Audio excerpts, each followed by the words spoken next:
Ven, another thing that I'm curious about is in your therapy process. Mm-hmm. I think a lot of people are curious about what actually goes on in the therapy process for erectile dysfunction. And I think it's unique to each person, each man who's experiencing that. But I'm wondering if you learned specific factors about yourself that had been contributing to not being able to achieve an erection. And over time, you were able to address those, right? And then get yourself to a place where you could more reliably gain and maintain an erection.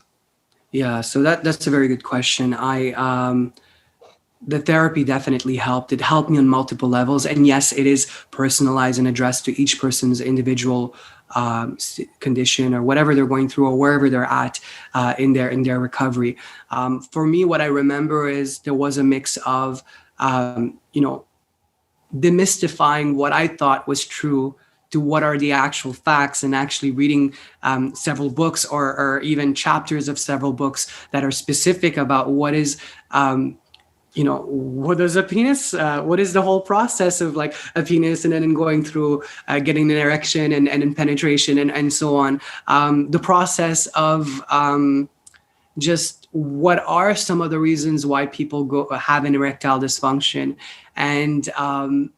and then there was also the emotion. Well, so that touched the intellectual part, really getting to understand what are the potential reasons behind erectile dysfunction, what are the solutions, what is the anatomy of a male and their penis, and like what really goes on down there at a very specific level. And then equally so, addressing the emotional layers. So what did this erectile dysfunction mean for me in terms of not realizing that it just wasn't about me and myself. It was about how I perceive myself, how I perceive relationships, how I perceive my family, my friends, my work, and everything else in my life. So it was really uncovering these layers again and again, and really going from what was my story to what was really happening, and just releasing that for me emotionally, and at the same time factually understanding what is the actual truth versus what was the story I made up in my head. It was a big process. It's like you're going through so much, and the more you talk, and then one day, click, there's a little switch that says, oh yeah, I get it. This is not true, and this is really what's going on here.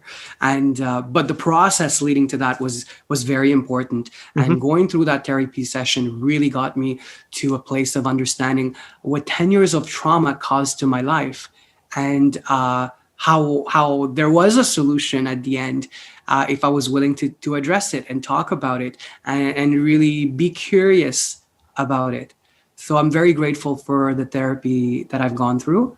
And I'm still in touch with that therapist, and she's from time to time just shared my TED Talk with her, and she's been very helpful in making me remember what I went through in those therapy sessions way back in the day. Yes, and I like the way you describe that coming to that point, that aha moment, right, where things click and they pivot.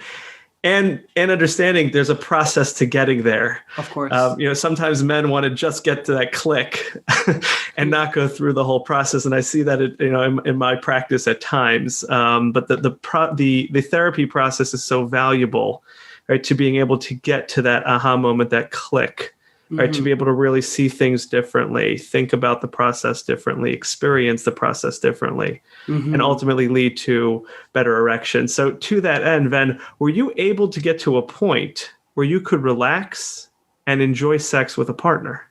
Yes, I could. And hallelujah. Yes, I could. And I'm glad it's that's where I'm at right now, and I'm glad that this is the reality I'm living. So there is hope. There is a happy ending if men are willing to put in the work and talk about their emotions and talk about what they're facing, and bridging the gap between what they think and what is.